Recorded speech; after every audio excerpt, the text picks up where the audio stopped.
Selamat siang, Assalamualaikum warahmatullahi wabarakatuh.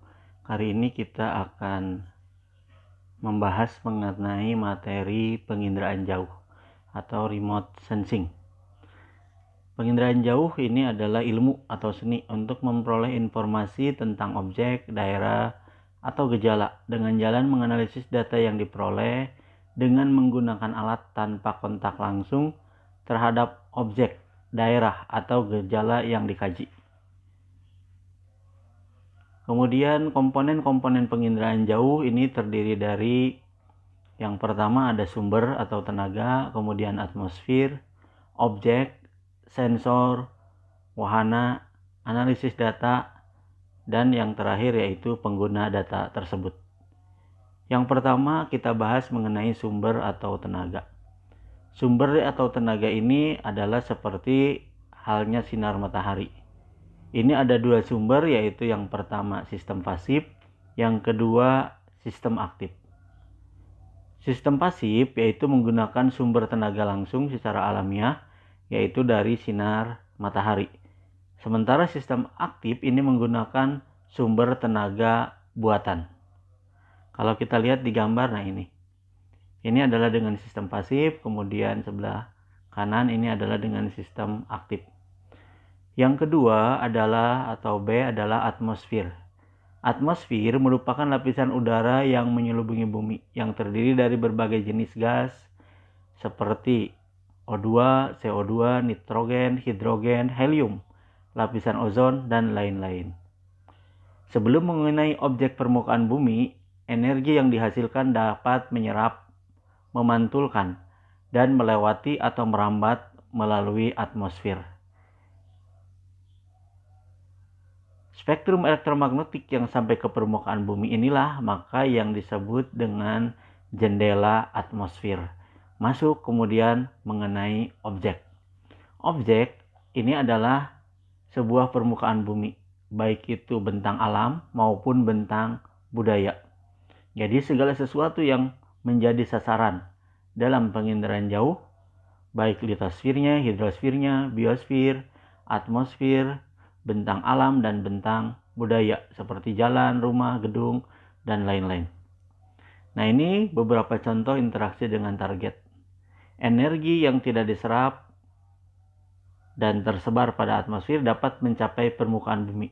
Energi yang mencapai target akan terbagi menjadi energi yang ditransmisikan, diserap oleh target, dan energi yang dipantulkan.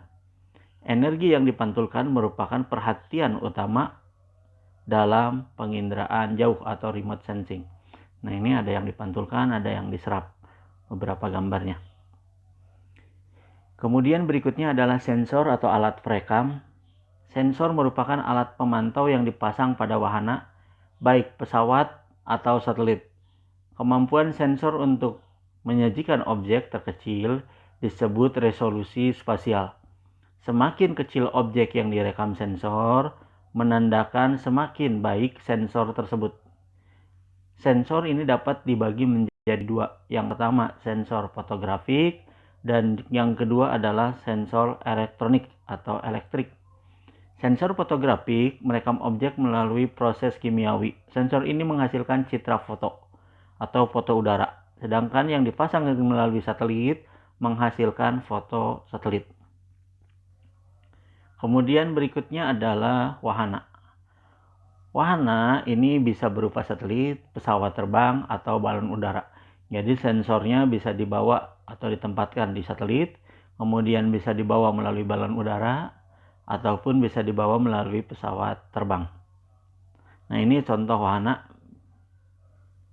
Kita lihat ada foto udara, wahana pesawat terbang, kemudian ada citra satelit, kemudian ada melalui radar, wahananya pesawat terbang juga.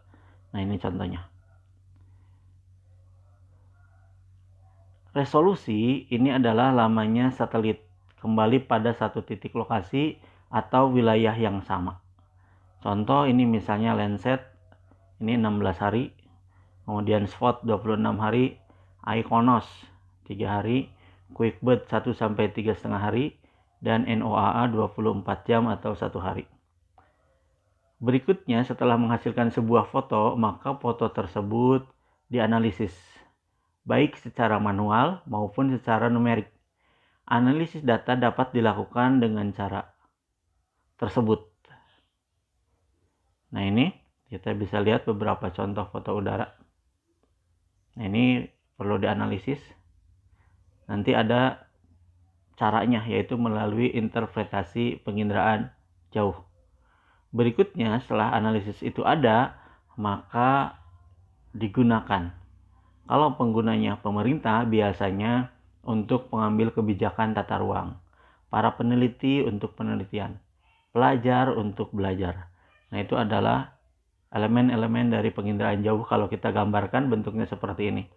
Mulai dari sumber energi, tadi ada sinar matahari, kemudian masuk ke atmosfer, objeknya adalah bentang alam, permukaan bumi, bentang budaya, kemudian wahananya ada satelit, foto udara, dan lain sebagainya.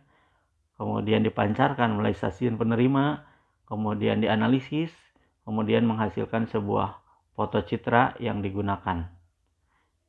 Nah, ini contoh peta penginderaan jauh. Itu saja untuk materi elemen-elemen penginderaan jauh. Terima kasih. Wassalamualaikum warahmatullahi wabarakatuh.